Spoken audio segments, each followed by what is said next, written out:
Good morning. Hey! It's a beautiful spring April morning, and we are looking forward to this day because this is the day that the Lord has made. So we know that there are great things in store for this day. I would like to do a quick vlog about meaningful conversation with your spouse. So yesterday, John and I were having a discussion, aka argument, and really not even argument. I was just kind of doing the woman thing where I was unhappy about something and bringing something up and bringing John into my unhappiness. So he thought everything was just great. And anyway, a lot of the issues that I've brought up lately have been because of, I think, postpartum and hormonal changes. And so not to belittle what I feel, but a lot of my emotional kind of instability lately, I think, has come from having just had a baby. The adjustment of that, and also nursing just kind of messes with your head sometimes. At least it has with me this time, hormonally. But all that to say that that started a kind of an issue within me internally about feeling like that me and John were not making meaningful connections in our marriage, and also the fact that we have added another beautiful child.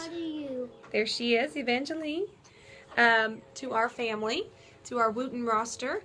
I just feel like a lot of times we're just taking care of kids, and we're not necessarily focusing on our marriage. And it's really easy when you have kids to just be in survival mode because it is so demanding. And hey, shh, wait your turn. Thank you. As you can see, it's very demanding and requires all of your attention. And I feel like when the kids are in bed, a lot of times it's just like me and John will just sit on the couch and we'll watch something on YouTube, or sometimes we'll just get on our phones and just do our own thing. And so that was really starting to the lack of meaningful connection was starting to really wear on me, and just there's becoming a distance there. And I don't think a serious distance, but I feel like God was just putting up red flags like, hey, stop it before you get too distant and, guard your relationship. So, hey, Hazel tried to be a little bit quieter so that they can hear me talk. But anyway, I believe that it is important to have uninterrupted, meaningful conversation with your spouse. And I'm not sure if that needs to be daily, because sometimes it just can't happen daily, but regularly. And so I was trying to figure out why I felt this distance from John emotionally, because I think women need it more than men, but because John was like, we live together and we're together all the time, like, what do you mean we need to spend time together? And so I think that women need meaningful time together. And so not just like co-parenting and, cleaning and doing the chores of life together. Like that is definitely meaningful, and I'm so grateful to have him by my side in that. But to have that heart-to-heart connection. And so anyway, so last night we decided to sit down and we turned off the TV and kind of turned off our phones. I'll explain that in a second. And I found myself thinking, now what do we talk about? Because I'm so tired after the kids go to bed that, like, I don't really feel like turning on my brain to think of things to talk about. And sometimes it happens naturally, like something will be in my heart, or maybe there's an issue that, that John and I are really praying through or talking about, and so conversation just starts. But last night it was kind of like we were just sitting there like, okay, now let's have a meaningful conversation, okay? Let's try to manufacture one. And so anyway, I'll tell you what we decided to do. We got on on a Google search. I typed in how to have meaningful questions to ask your spouse. And hey, Hazel, Hazel tried to be a little bit quieter, okay? Thank you so much. I appreciate that. Okay, so that they can hear me, because I have something I want to say to them. Anyway, so we just asked each other these questions, and it was really neat how conversation just started to unfold, meaningful conversation, and it was just such a sweet time. And John ended up making some decaf coffee, and we just sat in the recliners, and instead of both being on our phones, because we do that so much, it's like we think, oh, we're spending time together, we're both looking at our Facebook feeds, and then we'll talk about what we see on our feed.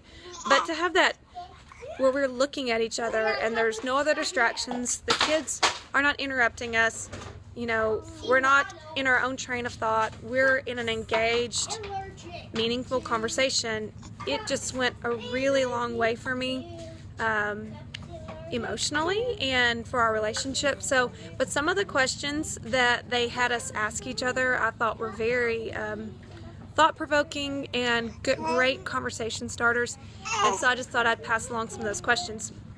One of the first ones, if I can remember it, well, this wasn't the first one, but it says, what are 3 things that I do that you could not live without? Which I thought was really neat, and so that was really special to be able to affirm John and to actually think about 3 things that he does that that I really and truly cannot live without, and how I didn't want to stop at 3. I just wanted to keep going, and it really helped me to appreciate what John does and who he is. Am I being a good spouse to you? That was a really good question. And what do you need from me right now? I loved that question, and that, like I said, just started such good conversation between the both of us.